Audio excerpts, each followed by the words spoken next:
মই ক'বলৈ আগবাঢ়িম দুটামান কথা। এইটো যে বিচিত্ৰতা বৰ সুন্দৰ আড়ম্বৰ সুন্দৰভাৱে হয়, সঁচা কথা।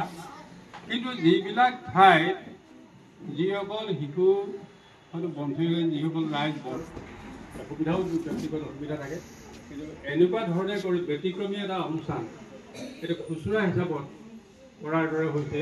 কিন্তু এইটো যে নাকেৰে কি পাওঁ, নাকেৰে উশাহ পাওঁ, উশাহ নহয় জানো?